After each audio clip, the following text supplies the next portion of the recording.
All right, we're going to get started. Good morning and welcome to our quarterly membership meeting. It's so nice to see you all here.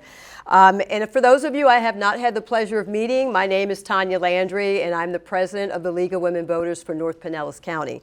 And it's just a pleasure to see you all in person. With so many events that I've been going to, I've seen people here, there, and everywhere, and then with the Zooms, I've seen about this much of you, but to see all of you is a fantastic thing. And so before we start, I'd just like to know if we have any new members here. Is this any new members that we have, if you'd like to stand? I look at her shaking her head. No, I won't stand, but you're a new member. All right. We thank you so much for joining. And to all of you who are existing members, of course, we thank you for your continued support and commitment to the League. And so as we come here, we know that these quarterly meetings do not plan themselves. There are people who take quite a bit of time to make sure that we have everything we need, that things are organized. And so I'd like to start out by recognizing Jackie Farrell as our membership chair. And the rest of the members of the membership committee, you can just wave your hands if you don't want to stand. Thank you very much. And then also in the back, some of you may have had a chance to look at the tables back there. And if you haven't, I would encourage you to do that before you leave. So we have our voter services table here with our chair, Linda Metzgow. And where is Suzanne? Suzanne Pierce and Debbie Entrican, who do a fabulous job keeping us all organized for the many, many, many voter service events that we have. So thank you so much to Linda. Next to Linda is education, if you haven't looked at that particular table. And I might say there are sign-up sheets on the table. So if you haven't already, before you leave, go check those out. Take a look and see what events you might be able to volunteer for. But our education committee is led by Jean Reynolds. Jean, if you'd like to wave your hand, thank you.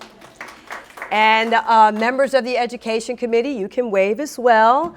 All doing a fabulous job, and they are so committed to public education as the League is. We are very committed to public education, strong supporters of public education. So if that's your thing, there are plenty of opportunities for you to volunteer back there at that education table. We always are looking for folks who want to go to a school board meeting and report back to us on what's happening with the school board.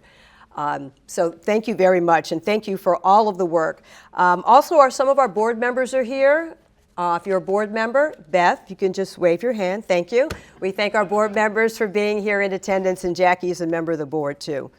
So the way this is going to work, I'm going to provide an update on what the League has been doing, national, state, and local, and then we will hear from our wonderful guest speaker. So to start out, of course, a reminder that the mission of the League of Women Voters is to empower voters and defend democracy. And we do that through advocacy, litigation, and education. And this year, the National League celebrates 106 years of championing voting rights. You got it. And championing voting rights, not just for some, but for all, for the vision of having a democracy that works for everyone. So at the national level, of course, as we know, they have been focused on expanding partnerships so that we broaden our outreach in the United States. But also this year is a year of voting rights. And so at the national level, they have focused on advocating for voting rights, for making voting easier, for fair maps in lots of places around the country, including Florida, for challenging gerrymandering. And they have done this through lots of litigation at the national level. The National Convention is taking place this year. It's in Columbus, Ohio, June 25th through 28th, where local leagues from all across the country will get together and look at our platform to figure out how we are going to continue to strengthen democracy and be champions for voting rights. So if you have a chance to attend, there's still time to register. You can be a virtual delegate or you can go in person. One of the new partnerships that the National League has, I'm very intrigued by because it's something we've been working on here. And the partnership is a pilot project with the Council of Great City Schools. The Council of Great City Schools is a nonprofit organization that seeks to advocate for inner city schools. And so the pilot project is bringing voter registration tables to high school graduation ceremonies. Jean, am I talking to you? I mean, we have been really trying to deal with this issue here in Florida. So I am so looking forward to find out how this pilot project goes and what that might mean for other leagues across the country. In case you don't know, we do have a peer-to-peer voter registration program here with our league. And it has been a challenge. It's been a challenge to go into Pinellas County schools and get champions as teachers and principals to let us come in, not for us to register voters, but for us to train students who are interested in registering their peers. And you would think we were asking people for a root canal, as difficult as this has been. So I am very intrigued by this project at the National League to see if it makes things easier in Florida. We know here in Florida it is a different environment, but we will take any help we can get. So if the Council for Great City Schools can do something to help us here, we will definitely, and we'll keep you up to date on how that proceeds. But it's a pilot project, so looking forward to hear more about that. Here in Florida, what have we been up to? So the State League has been fighting on two major fronts that all of you probably know very well. That was mid-decade redistricting, opposing mid-decade redistricting, and the Florida SAVE Act. And before I go on for that, I just want to mention the National SAVE Act, in case those of you who have not been following that closely. As of this time, the National SAVE Act is dead. For now. You know, we know how things come back, but for right now, that is not going to move forward. Here in Florida, we know the Florida SAVE Act has moved forward, has been signed into law. So the league spent a fair amount of time on fair districts and talking about fair districts, how in 2010, over 60% of Floridians went and voted to say they did not want gerrymandering. Well, in spite of that, we have a new congressional map. And so the league filed an injunction to stop the implementation of the map. Unfortunately, that did not get approved by Justice Hawks in the first court. The league went further to circuit court, and that was also, the appeal was denied. They're making their final step to the Florida Supreme Court, where I would not be surprised if it was also denied. And so as league members, we know that doesn't stop us. We may have been defeated on that end, but we know that we will take what we have to live with, and we will make sure that voters are educated about what that means for them and their ability to vote. So while we're disappointed with how the maps went, they should know by now we're not going away. We will continue to fight, and for now we will take what we have and educate voters, but we will still continue to fight for how do we make sure that we get some voting rights here in Florida. Thank you. Thank you. We're not giving up. Not giving up. So the Florida SAVE Act passed, and we know it goes into effect January 1st, 2027. There is a lot of distraction and noise out there about this. And so one of the challenges for us is to make sure when we're talking with people about voting, to encourage them to vote using the IDs they have now. They can still use a student ID right now, and you can still use retiree IDs right now. So people are very confused, though, when you go out, because they talk about that, and they're like, oh, what about the Florida SAVE Act? And now it says, I can't, I was speaking with some younger people, I can't use my student ID. Go vote is the message for this year. Vote with what you have. But also keep in mind, get your documentation together for 2027. And so the message that we have been sending to all of the people when we go out, all of the voters is, yes, this year, go ahead and vote, but do not wait until the last minute to get your documentation in order. As we know, life moves very fast, and January 1st, 2027 will come, you won't be thinking about it. Next thing you know, there's an election and you're not prepared. So that is the message that we have been taking out to the community, a very important message as well. And with the Florida SAVE Act, what we're doing is meeting with the supervisor of elections, and we're not going to do that until probably the end of December. I spoke with their office, and they, of course, are knee-deep in trying to figure out what does this mean for the supervisors of election? How do they implement these changes? On top of that, we know they're busy also with the maps that are new and making sure people know about the maps. So we will have them come to a meeting in December, and they will walk us through what it will mean at the local level, the Florida SAVE Act, and what the Supervisor of Elections Office is doing to communicate what voters need to know. So stay tuned for that. All right, here, locally, we are 76 days away from the August 18th primary, 152 days from the November 3rd general election. While that may seem like a long time, I can tell you, having gone to so many events, it's starting to become a blur. It seems like the months go faster and faster and faster as we get closer to those days. So locally here, what is our league focused on? We're focused on expanding partnerships and growing our presence in different communities around Pinellas County, North Pinellas. So that means Largo. We're starting to do more events in Largo. We have not had a strong presence there, so that is one of our goals that we're working on. We're also expanding our partnerships. Was it last week or 2 weeks ago, we had a legislative debrief with 3 organizations in St. Pete. Equal Ground, that's out of Orlando. It's a voting rights organization primarily targeting African Americans, and also the Black Voters Matter, a group called Cali Project that deals with youth who are in foster homes and who age out. So there was a legislative debriefing in the community of Dominion Worship in St. Petersburg. And so those were new partners for us that we're excited to have.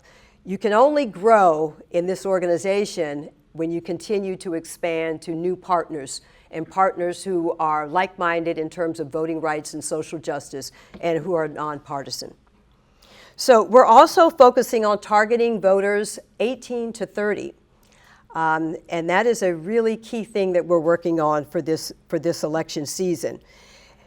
We are also looking at upcoming events that we have, and these are really important. A new partner for us, the Tampa Bay Trial Lawyers Association, they reached out to us because they're having a Zoom judicial forum.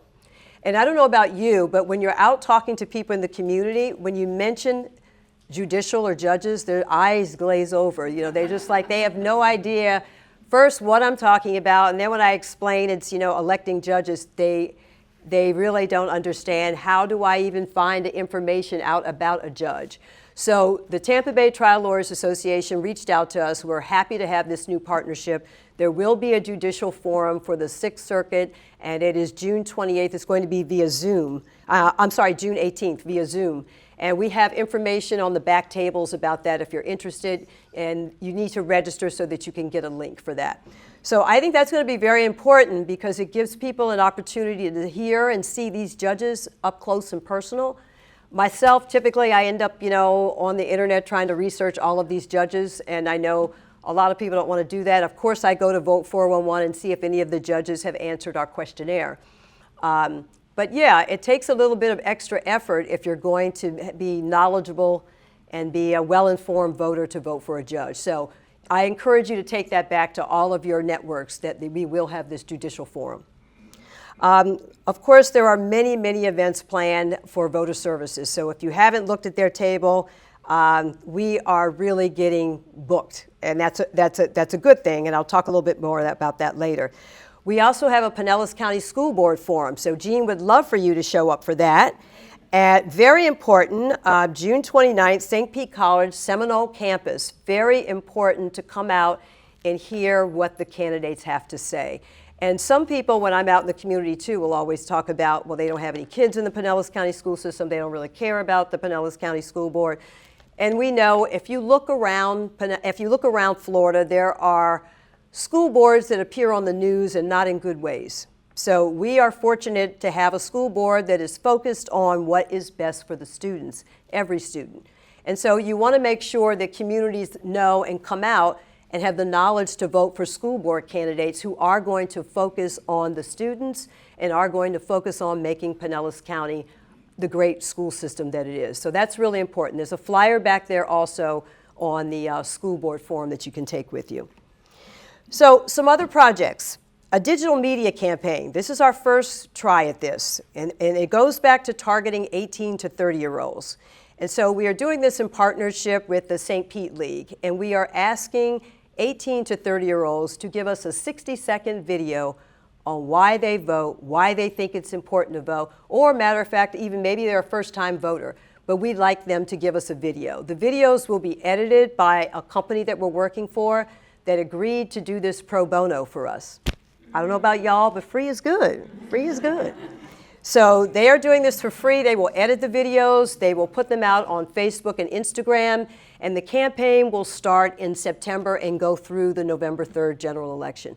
So we do have some videos already that the St. Pete League has been great about getting. And they're very good, you know, all different types of ages and folks from all different parts of life.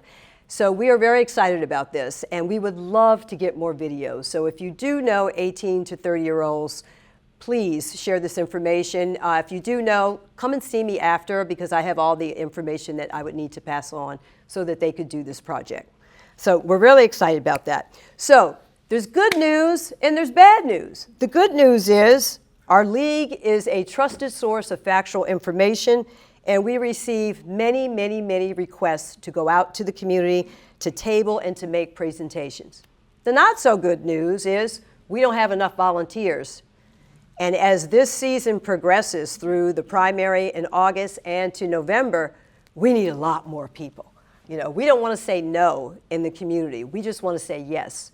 And in order to say yes, we need more volunteers. And we are working to death the volunteers that we currently have, including myself. So we need more people. So if you know folks who are league members who didn't come out today, you know, we take an hour, even a half hour of your time on a particular day to come out, and whether it's being at a tabling event or a candidate forum. We have a candidate forum on Monday in Oldsmar. So we always look for folks who want to come out to the candidate forums, which I personally find very interesting. I'm always interested to talk to people who want to run for elected office, especially now.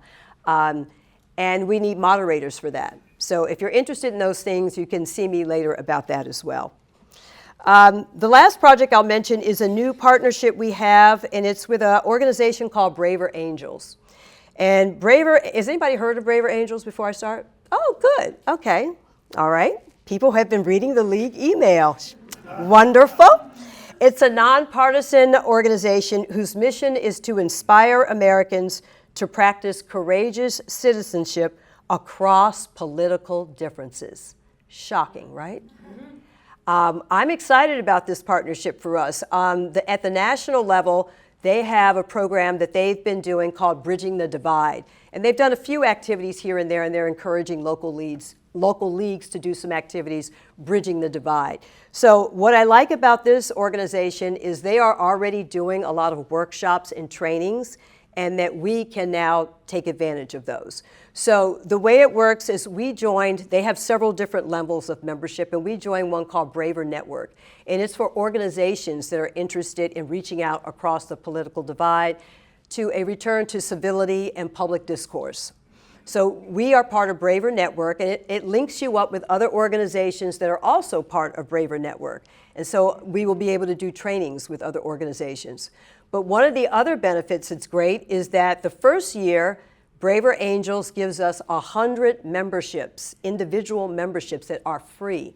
So if you are interested in being an individual member of Braver Angels, come see me later, and I will give you a link that you need to register for that. It's free for the first year. After that, if you're interested in continuing, you would have to pay on your own.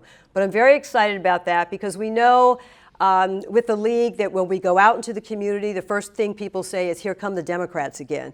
And no matter how many times you say that we are nonpartisan, that we do take issues and study them, and we take a position on issues, but we do not support or endorse political candidates or parties. And I know I'm preaching to the choir here, but it is constantly a need to say that. And as I go around, I always tell people, I don't care what party you're in. If you're interested in working with us on voting rights, I'm happy to talk to you. I'm happy for you to join. I'm happy for you to invite me to an event. So that's another reason why I'm excited about Braver Angels. I think it bolsters our nonpartisanship in the community. So now that brings us as to why we are here today, not just for an update, but we're here to gain insights into the 2026 legislative session, which I'm sure Mitch thought would never, ever end. Oh my God, Mitch, you should get applause just for that. I mean, really. It went on and on and on. And so to do that, we're going to have Jackie come up here and introduce our speaker. Thank you so much.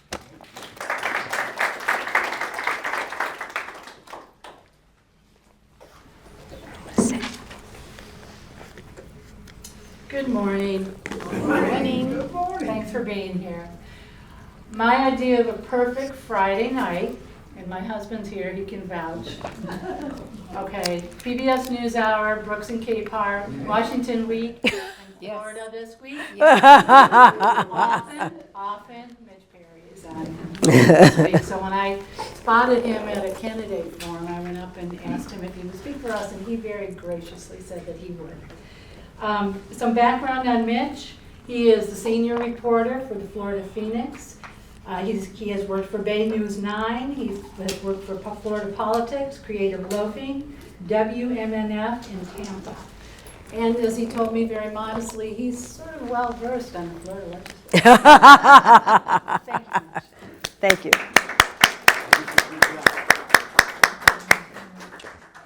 All right. Well, great to be here, and thank you, Jackie, for inviting me. So yeah, just briefly, you heard where I've worked at. I do work at the Florida Phoenix now, which is part of a consortium of websites and state capitals around the country. Part of what they call the state's newsroom. They call it. It was formed in 2018.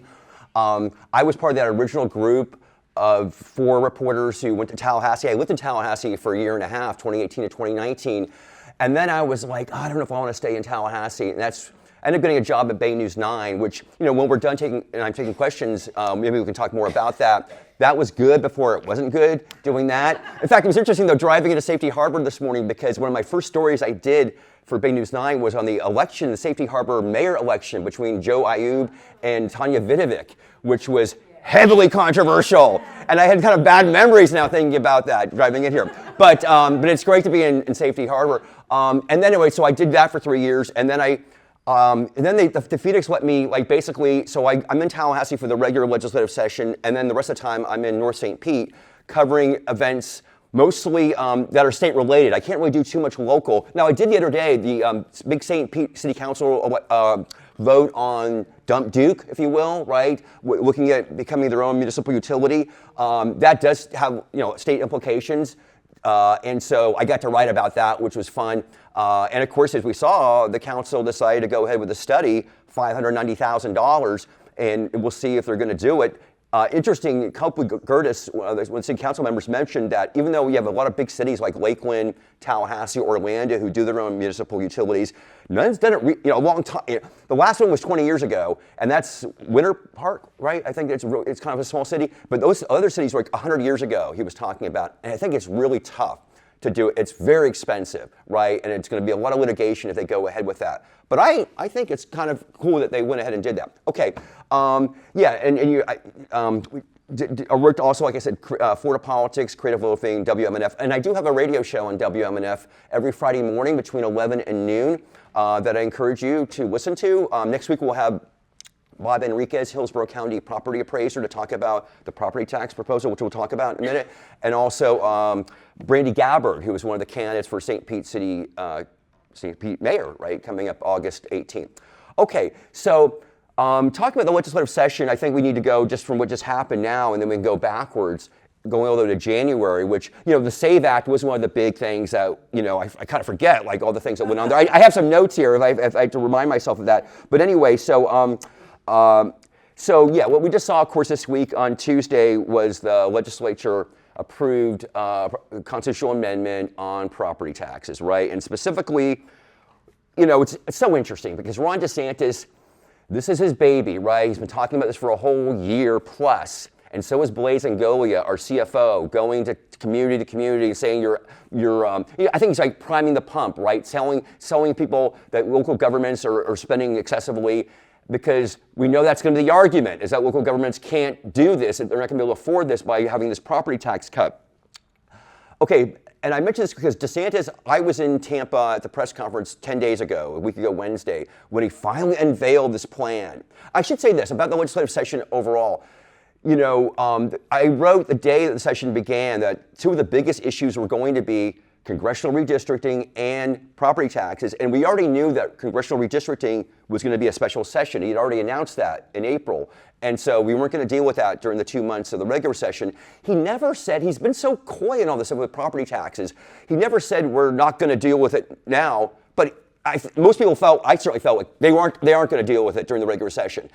Now, the House of Representatives, think of it what you will, they took it seriously. They formed a committee a year ago, and we're studying this. And then they actually passed, I believe, 7 or 8 what they call joint resolutions, which is what you do for a constitutional amendment. It's not a bill, it's a joint resolution. The Senate never came up with anything. Because why? Because Senate President Ben Albritton is like tight with DeSantis in terms of like the agenda.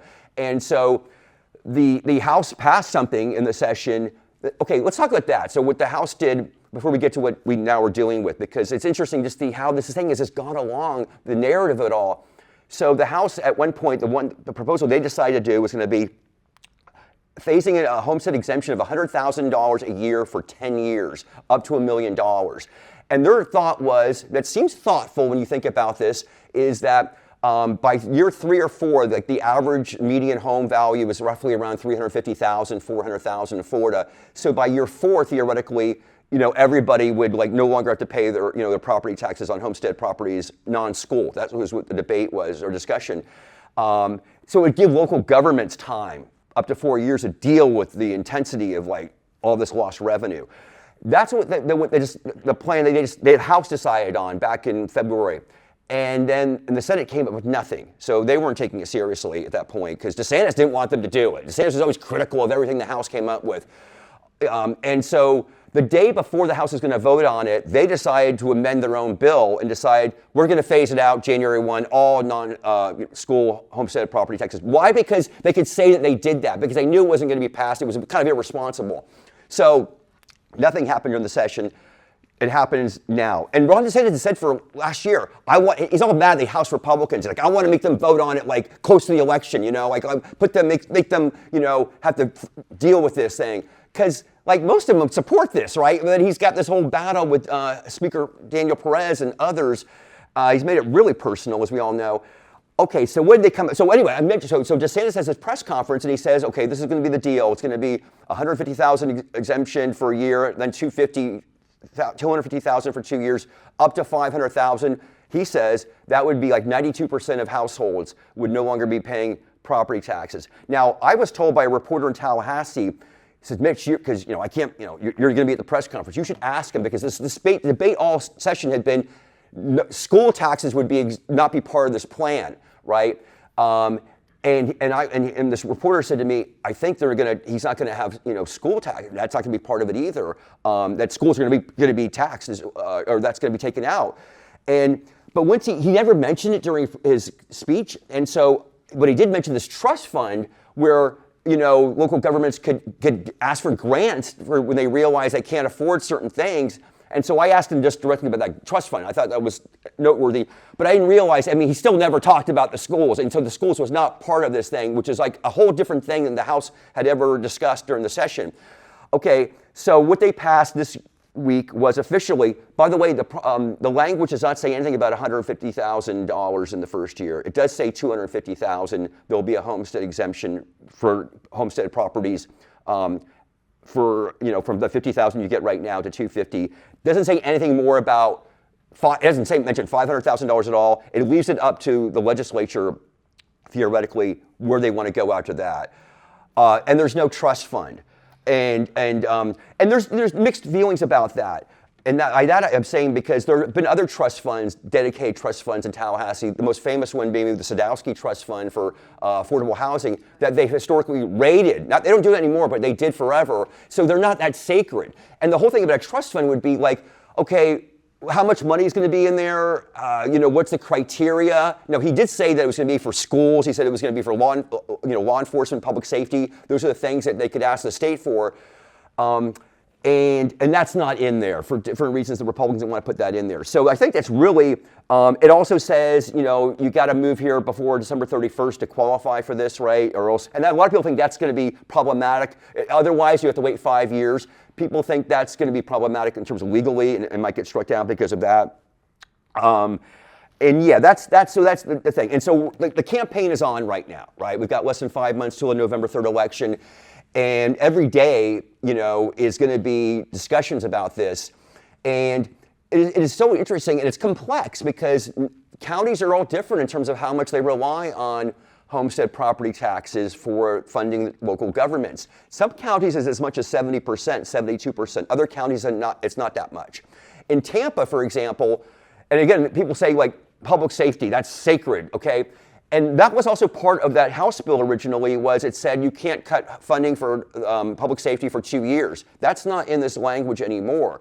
Now, Blazing Goli the next day was out there saying, hey, these guys are irresponsible. They start cutting public safety. Don't tell them, you know, they can be doing that. Well, Tampa, I also, you know, used to cover Tampa, and a pie, you know, of their budget, if you will, they spend a lot on police and fire. You know, some say too much maybe, or excessively. So they do all of their homestead property taxes, and then some is for police and fire in Tampa. So obviously they're going to fund police and fire, but then okay, all this other stuff, obviously, you know, infrastructure, libraries, you know. So Blazing Goli is like, we're going to hear a parade of horribles, and you will hear probably some stuff that's not completely accurate from the folks representing counties and cities. And it's up to us as reporters to be, you know, find the truth and be accurate and tell you guys, the readers, the listeners, the viewers, what is really happening. And, you know, it's going to be a public campaign. Like I say, it's going to be continuing to go on for up until November. It's pretty major. I'm old enough. I'm from California. I'm from San Francisco. I was in 1978 when we had infamously Prop 13, which was, you know, it was a property tax revolt then, right? And you know, California survived it. They did. Jerry Brown was the governor at the time. He was totally against it, and then he was totally for it the day after it passed, because it's like, this is the reality. So anyway, that is something we're all going to be following the next 5 months. Okay, the session before that was on the budget. Not really much to talk about there. They were never that far apart, quite frankly. I guess personalities, why they couldn't agree on some stuff. I don't know. I don't really have much to say about the budget situation. And then, although Perez and Albrin were really, you know, the leaders were definitely at odds. And then, of course, congressional redistricting, which you mentioned, which is a big one. And as it stands now, you're informed about the litigation going on. This is going to probably not change before the 2026, midterm election. It may change. It may be thrown out after that. But DeSantis has a good record, frankly. This was some people said a gerrymander of a gerrymander. The 22 map, originally, if you guys recall back then, the Republicans, their original map in 22 did not kept Pinellas County's district the way it was, where Charlie Crist had been the congressional representative for 6 years. And then DeSantis said no. I mean, he got rid of that district in North Florida, and he basically added ultimately 3 to 4 more Republican seats. That was a 16-11 Republican versus Democrat. Before 2022, it became 20. That we added another congressional seat, became 20-8. Right now, we have 20 Republicans, 8 Democrats. Now the map, of course, they gave away. They gave it away in terms of Ron, and I covered this extensively because he had always been saying this is never going to be about partisan gerrymandering. No, we're not doing that. We're going to be forced to do it because the U.S. Supreme Court's going to be ruling on the Voting Rights Act, right? And he always was very careful talking about that. He never said, because again, we have the Fair Districts Amendments, which says you can't partisan gerrymander. But I must say that he got away with one in 2022, and the Florida Supreme Court upheld that. They did. And so that's why even other people like Daniel Perez did say that forget about the U.S. Supreme Court weighing in on the Voting Rights Act in that Calais case, Louisiana case. We've already got some room here because of the way the Supreme Court in their ruling in the case, which only was last year, which they finally ultimately affirmed the map from 2022. And so So, anyway, so he was always careful about not saying this is a partisan gerrymander. But then the day that the map came out, the morning it came out at 10 a.m., they sent it to Fox News, and they had a map of like 4 blue spots, and the rest was Republican spots. Like, who did that? And by the way, we don't know who's in the office and who actually did that, which just gave it all away that this is like, we think we're going to get 4 more seats out of this. Okay, I think they may not, okay? I mean, I don't do predictions. I guess I am if I say this. But I think, okay, like Hillsborough County, Kathy Castor, been there for 20 years. This is the fight of her life, if you will. This is now a +10 Trump district. That's formidable. It's not as bad as Darren Soto's district in Central Florida, which I think is +18. He does not, I don't believe, have a chance. And his district was so torn up. But so was Tampa, right? Tampa's got 3 different districts now. I hear people like my uncle watches, out of California, watches national news. He goes, oh, Memphis, they did something at Memphis. That's torn up all the way in 3 different areas. So was Tampa, quite frankly. It's pretty egregious. And so, but Castor's going to run. She's going to try it. And there's 2 Republicans in this race. There might be somebody I think there's actually another guy, but 2, I think, credible ones. And Mike Beltran, who was formerly in the House, from Hillsborough, and then Kevin Steele, who's from Pasco, does not even live in the district, which you don't have to be technically, legally, but it kind of is important, I think. But he's so rich, maybe he's going to get an apartment there. He's like the most wealthiest guy in the legislature right now. And I saw there's going to be a debate in a couple of weeks. I look forward to covering that. So I think that's going to be interesting Republican primary debate up until August to see who comes out of that. And then Castor, we'll see. The other district, I think, is the one that Jared Moskowitz went back, announced he's in, I think it's CD25 in South Florida. That is a +8 something Republican district, Trump district, but actually, I don't know yet who's the main Republican in there. And we don't know, by the way, we should say that next Friday is the deadline where we're going to know every race in the congressional map and also in the legislative races. That's the deadline, noon next Friday. And I look forward to that, right? Because then we know what's going to go on here now. And there might be some more things changing. We just saw, of course, this week, Lindsey Cross here in St. Petersburg announce kind of stunningly, right, that she was not going to run for re-election, which, by the way, she was going to probably win next Friday because she had no Republican or Democrat file against her. So she wasn't going to spend a lot of money. And I haven't talked to her since. I just think she was like, I don't like this, what I'm doing, what's going on up there, which is really tough. I think, I always think when I cover the session, some of these Democrats, because they just get so beat up, right, through the 9 weeks of it, because there's a lot of stuff that, is so, they don't support. And when you're in a super minority, well, even if you're not minority and not a super minority, you're not going to pass any of this stuff. And, it's interesting because I've been here covering, Florida and Tampa politics for 26 years. I've been here since 2000. And when it comes to Tallahassee, it's always been a conservative legislature, even when the state wasn't, right? When you go back to, for Democrats, the good old days of Barack Obama winning twice, Democrats had 300,000 or more than that, right? Voter registration advantage. Well, the reality, as you all know, is it's not like that. It's 1.5 million Republicans right now. It's been so dramatic since 2020. And, so going into the map and looking about these races coming up, I guess I'll go into that and then I can just go back to the legislature, what they did in the session. But I mean, looking at the political landscape right now is interesting because, we had a political earthquake, I maintain, still in Tampa back on March 24th when that special election in Hillsborough County for state senate, where Democrat Brian Nathan defeated Republican Josie Tomkow by 420 votes, and a seat that was plus Trump 9, and it was won by Senator Jay Collins in 2022 over Janet Cruz by 10 points. So, if you're a Democrat, that's like, whoa, something is maybe in the air here for like a different kind of fate than what we've had, for several election cycles. And that remains to be seen, obviously. And that's why the polling, different polls show David Jolly doing well. And there's others that show him down by 7 or 8 points.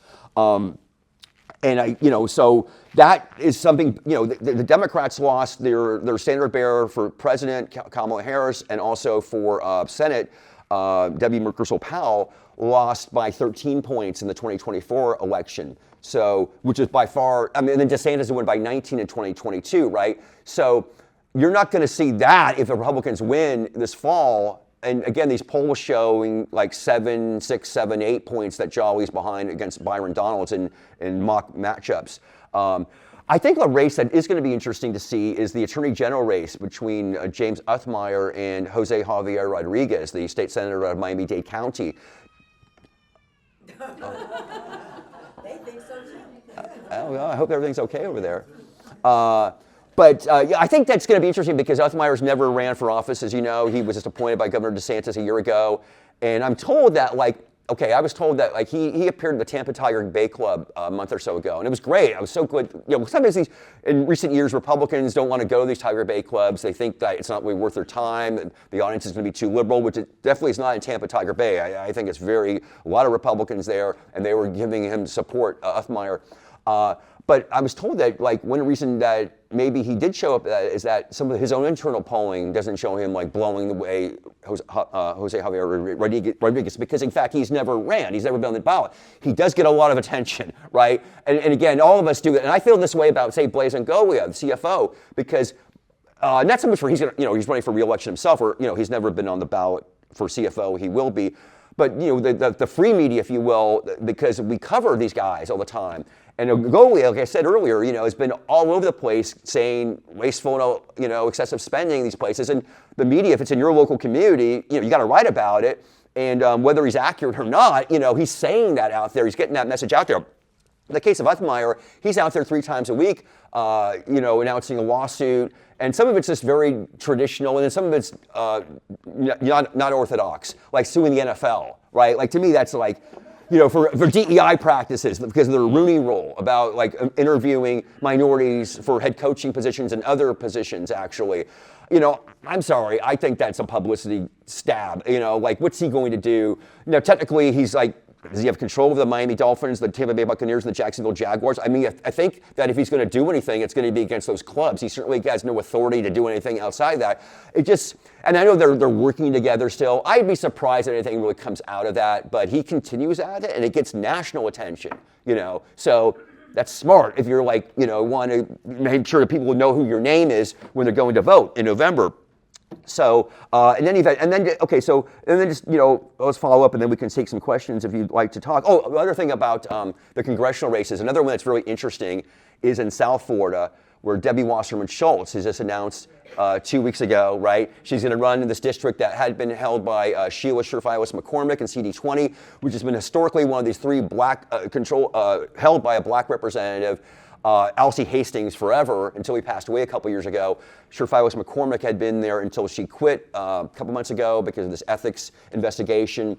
And this is really, people consider as outrageous that W. Wasserman Schultz, her district was drawn out. Of course, they want to hurt her, Republicans do. So she had districts to choose. This is a safe Democratic district. Whomever is the Democratic nominee will win in November. And it's, again, been held by a black representative for decades. So, the Broward County Black Caucus sent her something before she chose. Other people were saying, Debbie, don't do it. Yes, you could do this, but you shouldn't do it. Well, Memorial Day weekend, the Friday in the morning, she announced on a video, I'm doing this. And, it's caused a lot of uproar, and we'll see what's going to happen with that.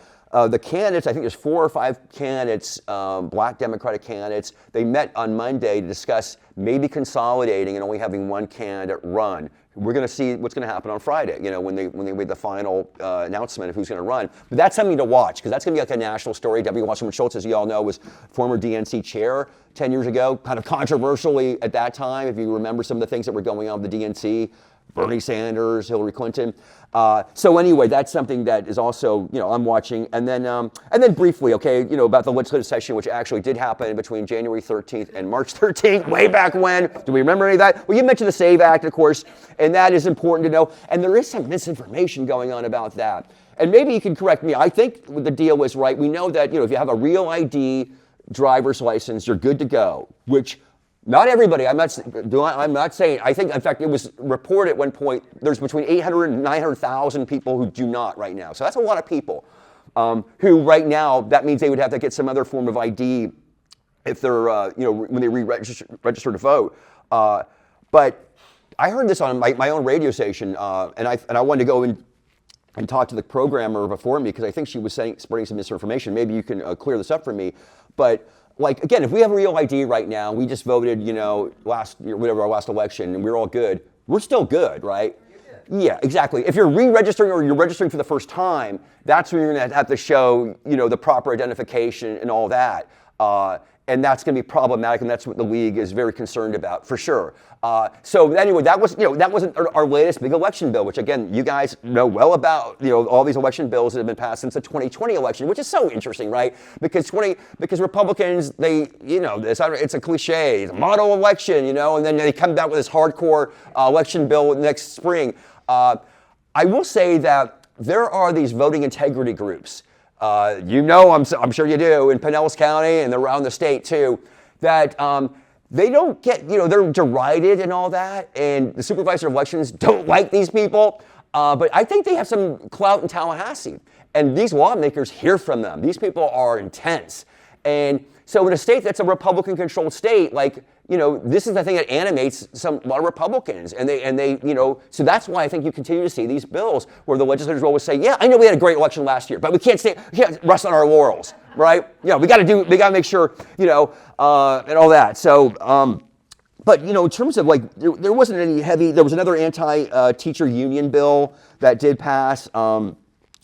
There was, what else, really happened? We had a lot of stuff that was just I'm sorry, naming all these things after Charlie Kirk or Donald Trump that went on for hours and hours, these debates. It was just, what are we doing here?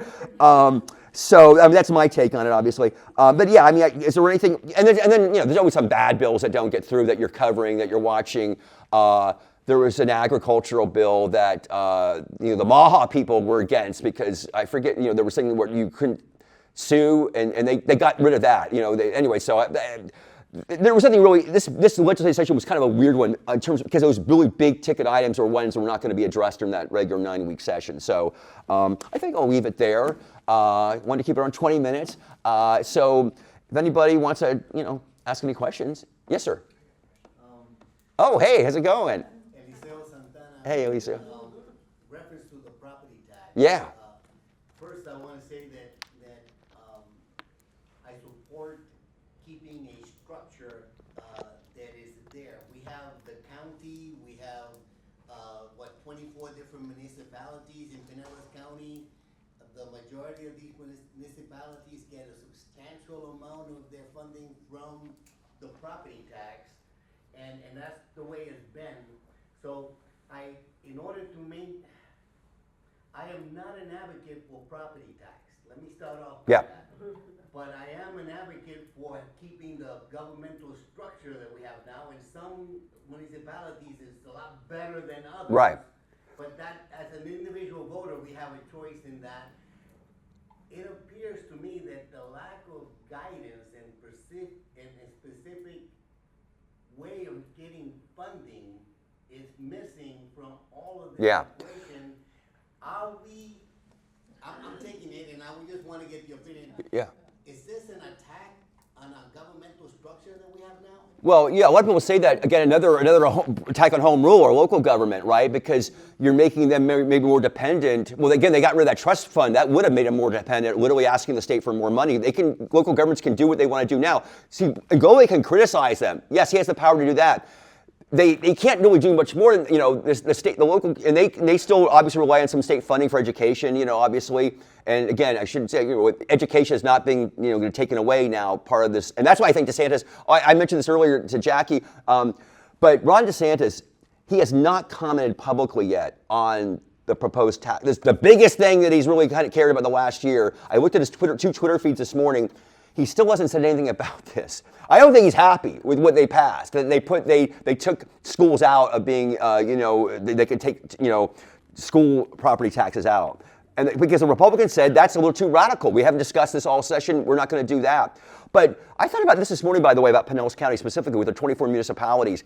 You guys know this, you all live here, that over the years there's been discussion about consolidation, right? of maybe not having 24 local local governments. And we saw the criticism of this during the hurricanes. Nick DeSegli had that famous bill, SB 180. He was very unhappy about, I think in his case, Indian Rocks Beach, his city, like the local government. These governments were not prepared to handle all the things that they had to do with the government for permitting and all that when people lost their homes or had major structural problems. And so, there's a Tallahassee viewpoint, that these local governments, some of them don't know what the heck they're doing. And I just know that it's gone back decades. I remember having Charlie Justice on my radio show like a year ago, and that we just kind of referenced that because Charlie's been around, around here for 20 years covering, or now he's not in office, but he's familiar with these discussions about, again, not having a city council and mayor in Indian Rocks Beach or some of these other Treasure Island. I don't know if that will go anywhere, but I think that's one of the concerns. The fallout of the property tax is that some of these local governments will not have enough money to fund themselves at all, and they'll have to work with others. Then you have Hillsborough, right, which technically only has 3 cities in it. The rest, the county picks up all on its own. They have Plant City, Tampa, Temple Terrace. Hillsborough's huge, and that local government does already do all the responsibility of the rest.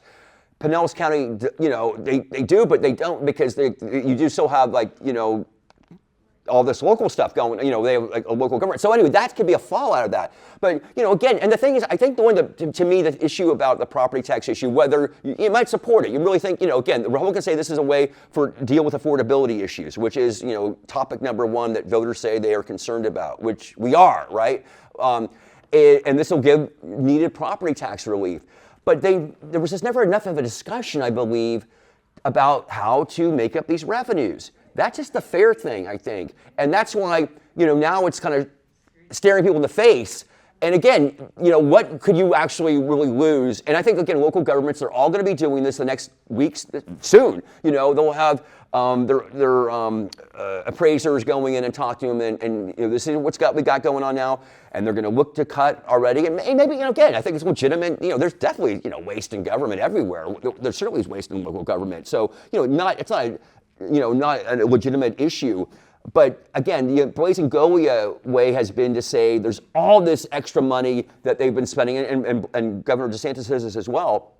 And so they've kind of put the argument already out there that these governments can handle this because they've been spending so much since just 2019. Even if you account for inflation, if you account for population growth, it's still been a lot. So anyway, yeah.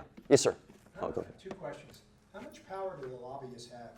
And the second one, how many bipartisan bills actually pass between Republicans and Democrats? Yeah, I don't know. To your second question, a lot, actually. I don't know the percentage, but a lot of them aren't controversial. So they absolutely, and then Democrats realize if they're going to get anything passed, they have to be bipartisan, right? So Lindsey Cross, for example, she got a lot of stuff done. I don't know a lot, but she got stuff done as a Democrat.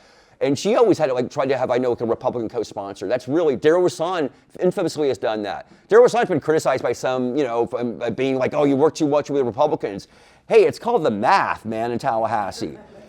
And I like writing about some of these bills that I think are good, interesting bills that probably may or may not get a hearing, but they deserve to be written about and discussed. But for different reasons, they're not going to get a chance. And so anyway. Now, about lobbyists, everybody will tell you that nothing new there. I mean, Washington, D.C. is famously for lobbyists running a lot of the show. The thing about Tallahassee and how powerful the lobbyists are there is because they're there all the time. And some of them have been there for decades. And some of them are like this guy, Jack Corey, who's been really against the property tax thing. And I worked with him the last couple of years on also the Airbnb issue, which did not come up, by the way. There was no bill on that this year. I covered that a lot in the recent sessions. So they're institutionalists, and the lawmakers are not because of term limits, right? So they have a maximum of 8 years, sometimes 10 you can get, but for senators, if it's an off year or whatever, when their election comes up. In fact, Roussan is one of those people. Can I just mention about Darrell Wasson for a minute? So Darrell Wasson is term limited out, but there's a discussion about whether he might run for a House seat. Darrell was supposed to send me a statement because we got 5 days. Okay, you got to make up your mind here. And I was going to write about this. And I've been on Darrell, calling him up like, Darrell, I want me the guy to write about this. It's a small little scoop, but it's kind of fun. And I talked to him at 2:00 at his office, and he's like, we're working on the statement. And then it's like, Okay, it was 6 o'clock. I'm like, it's the weekend. Okay, I'm going to enjoy the weekend now. And I wrote to my editor. I'm like, we have nothing here. Okay, I know I told you we're going to have something today. We don't have anything, but we will find out about that. But Daryl's, he has the maximum of like 18 years he's been there. But that's all you can do. Like somebody like Jeff Brandis, I think. Again, that's where you could have an argument, pro and con about term limits. Jeff Brandis, as we know, runs the Florida Policy Project. Been very prominent discussing the property tax issue because he's so knowledgeable, right? And he was there. And I think he really likes, he's very anti-Tallahassee in some things, but he just knows it so well. And that's a guy that, it's too bad there was term limits in my opinion, because, he's got so much experience and kind of knows how things go on, and you lose that. But I mean, I'm not, advocating one way or the other, I guess not, but like, I do think that, that just hurts that. And that makes the lobbyists more powerful than ever. And so it's not going to change. Nobody's going to pass, change a law on that anytime soon. Yes, sir. I used to live in Dunedin a long time, I'm in Clearwater, but I keep up on Dunedin, and the city just recently said, well, we gotta look into a special fire tax, right? Yeah, right, I've read that. They had to do that. Yeah, right. So, and one of their concerns was to get pushback from Tallahassee about, quote unquote, even looking at that, a new tax, because Tallahassee wants to have oversight, right, control the big rip. But they passed it anyway to explore it. Absolutely. Because part of what their argument is, or concern is, about 40% of the households, properties in Dunedin really don't pay property tax because of all the exemptions, okay? So. They're not getting that revenue, yeah. Right, they're gonna even have less revenue. Right. Okay, so, and then you add to that, they're looking at law enforcement, okay, safety. Yeah, public safety. And then public service, right? The infamous, not just recreation, but also things like sewer and water. Yeah, infrastructure. Right, infrastructure. So our local governments are gonna have to be wary of more damn wasted money on lawsuits. Well, I think what you're going to see, though, I think what your question makes me think about, though, is like, people said this might be a tax shift and not a tax cut. Because, again, local governments, the ability, they have the power to do some of the stuff, whether it's fees, whether, they're going to do what they can legally to make up the difference. Because they have to keep the same services. If you don't want the same services, then fine. But if you do, and it's like, I don't see them charging to come into this library, for example, but fewer hours here at this library, certainly going to parks, or maybe it's to pay $1 or whatever, or if anything, that you're gonna have to pay $10 maybe. That's realistic. That might have to be done. And that's why, again, critics have said it's gonna be more of a tax shift than a tax cut. Nobody knows, but as those governments look to ways to legally be allowed to keep, and again, that's why I'm saying this discussion was never on that other level. Okay, you're gonna hurt them, and then again, some of it was like, oh, they can take a haircut. They've been out of control. We don't have to worry about that, and that's irresponsible in my opinion. But anyhow, yes, ma'am. Different topic because I have an education hat on. I don't. So some things I'm not so great. So I have another person who covers education, but let's hear it. Let's see what you can do. The voucher issue, there was an audit. Yes, last fall. Said everything that could be wrong with it was wrong with it. Senator Gates had a good bit, Senate Bill 312, and he was pushing hard. The House, I think, did nothing. Right. And this may be crystal ball because it may be who's the governor. I just wondered if you or maybe your colleague thought that would get any traction next time, because I don't think people understand how much of their tax dollars are really at least not being accounted for. Or Right. Because the education budget is one of the hugest pieces of money.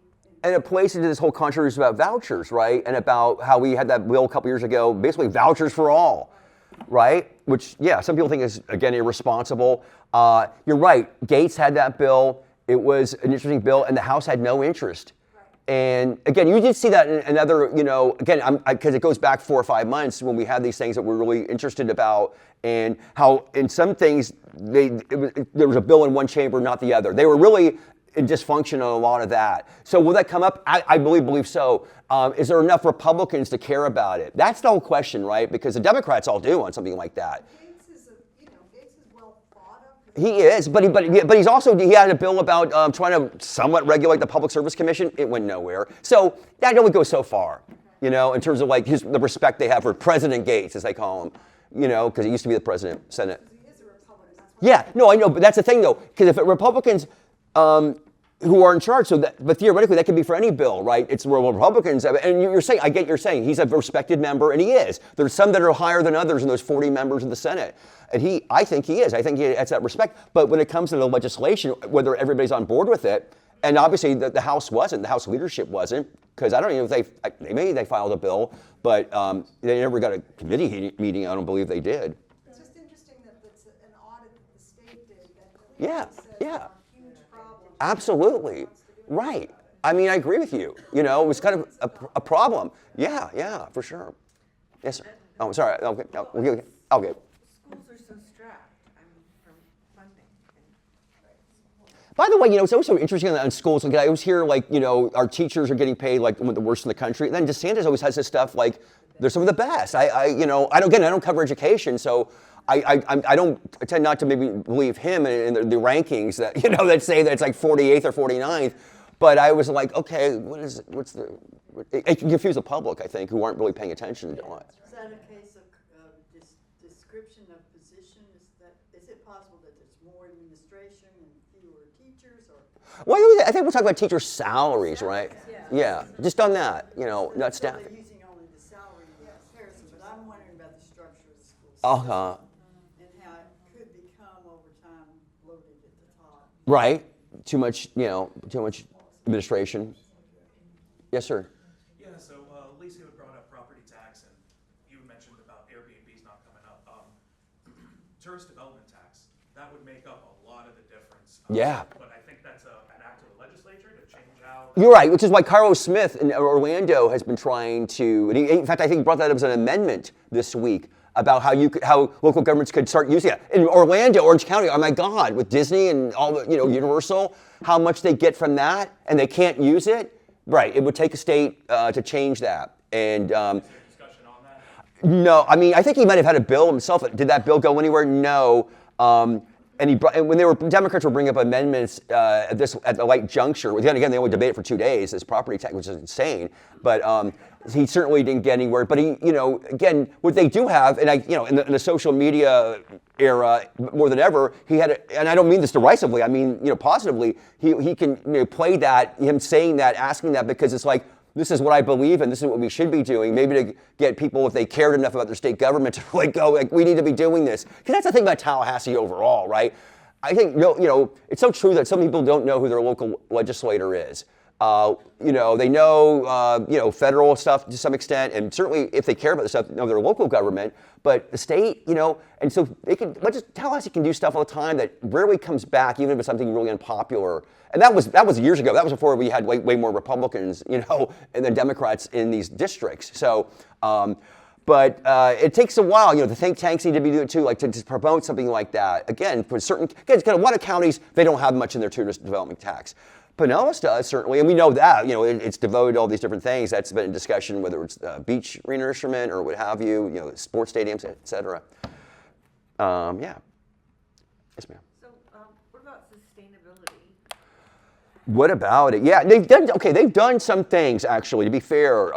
There was this bill that Elena Garcia from Miami did that was about, I'm going to not say it correctly, but I know I was hearing some environmentalists who were praising this. I mean, I'm sorry, I don't know the name of the bill, but they have done some stuff. I mean, the assumption is like they're just terrible on climate and all that. No, I think they are actually, there has been some stuff done there, but they also did pass a bill, Bernie Jacques' bill, that was no net zero policies. And it's really interesting because especially Pinellas County has led the way, local governments over the last decade in having these goals to get off of fossil fuels.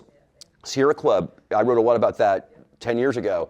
And Tampa has done a lot of really interesting stuff, and some of the stuff may be in jeopardy. It's really nebulous. I watched the debates on that discussion, on that bill, because okay, you're saying we can't do these things that are quote unquote net zero policies, but what if it actually saves us money? You guys want us to not spend so much money, but what about doing this or that? And so you know, Tallahassee famously has been, you know, asleep at the wheel when it comes to climate change and from our top of leadership. But I think there have been some bills, because again, in South Florida, I mean, it's a real issue, right? With flooding everywhere now, but with like the fears of that getting more out of control. But the thing is, when local governments are doing what they can, and then Tallahassee saying, no, you can't do this or that, that seems to be wrong. Yeah. So, I mean, it seems kind of hopeless, right? I mean. Wow. Yeah, no, at times, you know, let's deal with that, right? Because I think at times, you know, you could say this about the federal thing that's going on in Washington right now, at times. And, you know, as a reporter, I just like, you know, try to, especially when I'm up there, you know, laser focus, not like the feelings are, what it says, and then you report on people saying this is awful. And then at the end of the week, you know, on a Friday night, you know, having a glass of wine, you're like, what the hell just happened here? You know, my life is to be like an optimist, you know, so that's all I can say. I just, you know, and I know you guys are all involved, so I don't have to say, like, people got to get more involved here. You know, obviously, you're members of the League of Women Voters, you're here listening to me on a Saturday morning, you know, you care about this stuff. I always felt that way, too, as a political reporter, that, you know, people sometimes just don't care enough. And all I can do is, and this is where I'm really happy to have this job, if you will, is like, somebody's got to tell the people. It's up to the people to read it or care about this stuff, but we need, you know, good reporters in Tallahassee, and there are a lot of good ones up there. I would always say it's overrated, like how terrible, like because of the media stuff going on, that like we don't have that good. We have more places like the Florida Phoenix, and you have like conservative blogs, which, you know, there's more choices out there. Tampa Bay Times, you know, like you want to rely on that, but if you don't want to pay for it, because now there's a paywall there. There's a paywall for the Orlando Sentinel. All our major newspapers there are. There's not one with us, but, you know, so it sometimes it's harder to get that information. But I think that as members of the public, and that's what, you know, hopefully you can do in your local community, have a difference, you know, and sometimes, and when Tallahassee says the local government can't do that, I met a person a couple years ago in St. Pete. She said, I love, you know, living here in St. Pete because, you know, we've got a really progressive city council and they're doing all these things. It's a place I really believe in, you know, what they're doing. And then, but she was like, you know, but then they're changing this stuff here that, you know, St. Pete can't do these things. And that's true, and that's unfortunate. Yeah. So what do we do? Just Keep at it, Kathy. just Just keep gotta at keep it. going, girl. Gotta keep going. Keep going. Gotta keep going. I had a question about the domestic terrorist bill. Mm-hmm. Which I've written about that. Yeah, which seems like there's not somebody else is deciding. The FDLE head, basically, and then the cabinet. Yes. Yeah. And that's tied in with, like, you know, Governor DeSantis named the Council of American Islamic Relations terrorist organization back in December. I wrote this big piece. I'd urge you guys to look it up. Mitch Perry, you know, you'll find it. Because one of my editors said, like, let's look into this, you know, because this is serious. And Texas governor did the same thing, Greg Abbott. But so DeSantis is trying to do this, you know, administratively, and he's been blocked on the court level. They're appealing in this U.S. Court of Appeals. But then they passed a bill that also had this thing against Sharia law, which, you know, I'm sorry, I don't really see that happening here. But, you know, it passed. And that would, same thing, that would give a handful of individuals. In the case of the FDLE head, he's not even elected, right? But he would be the person, it's usually he, who would bring it to the cabinet. They would decide, or you know, discuss it, and then put it out there. And look, I talked to a Republican, Joel Redmond, former legislator, and I had him on my radio show, and he said, this is awful, because he said, like, you know, at some point the Democrats might be in control, and they're going to say, like, X group is like a terrorist group. I mean, what's the criteria here? You know, it's very vague in that bill, okay?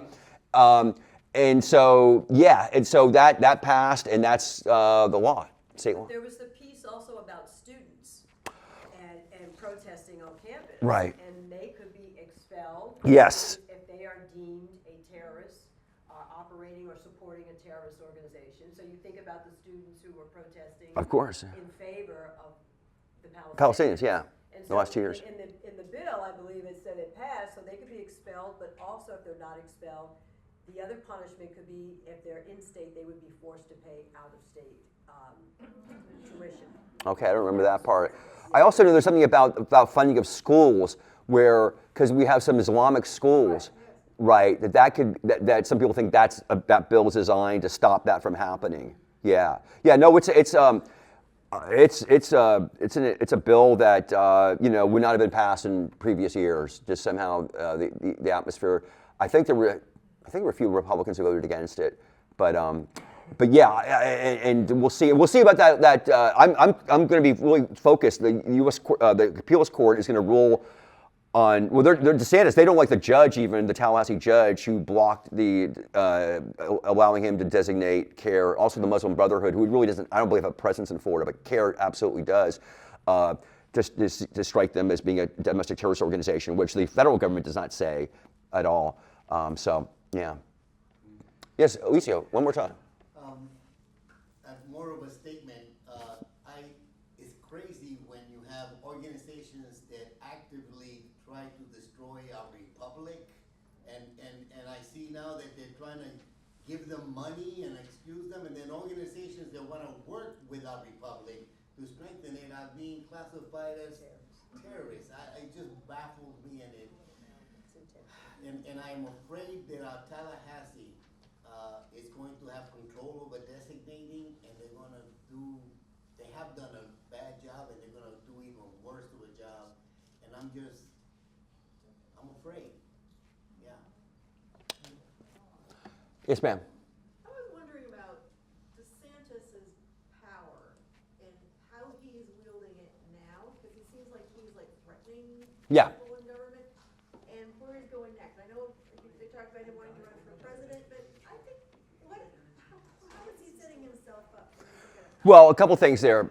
Right now, he has a lot of power still, and he won't in a month. And by that, I mean the budget was just sent to him a week ago or 2 weeks ago. And he's got veto power, and he's going to cut, he's already said he's going to try to cut, I don't know, $500 million or something like that budget. That's something I think he wants to prove, like I cut spending and what have you. So he's got ultimate power, and that's why, that was part, why this property tax measure came out when it did at this point in right, because he was watching. He said this basically, I believe, I'll be watching who's voting for this or not. So he's got maximum power now, but in July, it does go away. A lot of that does, because he doesn't have that leverage over the lawmakers anymore. But again, lawmakers they've only fought back so much on some of this stuff. Now in terms of what he's going to do going forward, the speculation continues to center around perhaps in working with the Trump administration, and you hear different things about it. I know look, one thing people say is it wouldn't happen. Now Todd Blanche, I think, was just named officially now the Attorney General. He's not interim anymore. But another position I've always thought DeSantis might be appropriate for, or they might consider him as a defense secretary, for Pete Hegseth. It would not happen before the August primary because Trump has endorsed Byron Donalds, and you don't want Jay Collins being the new governor if DeSantis leaves, and Jay Collins was then be the governor for a while, and he's still running for office. That could definitely give him more heft, so that's not going to happen. But I mean, after the primary, it seems to me that you're okay if you're worried about that, because again, the idea being that Donald Trump wants Byron Donalds to win, so he's not going to do anything to hurt Byron Donalds. So, do you wait till the end of the election cycle? If that were to happen, and that's something we just don't know. I've always said, and I know it sounds like crazy, whatever, that Ron DeSantis, his fantasy is to be on the Supreme Court, and I don't think, there's been talk about, whether Alito or Thomas will step down, because of the fear of a Democratic president coming in, just like this whole reverse Ruth Bader Ginsburg situation. Well, I don't know, but I don't think might take, again, I want to do predictions. I'd be surprised if he ran for president the next cycle. You keep on hearing, of course, about Rubio and J.D. Vance, and there should be more, just like, there'll be a lot of people running. There should be no designated person.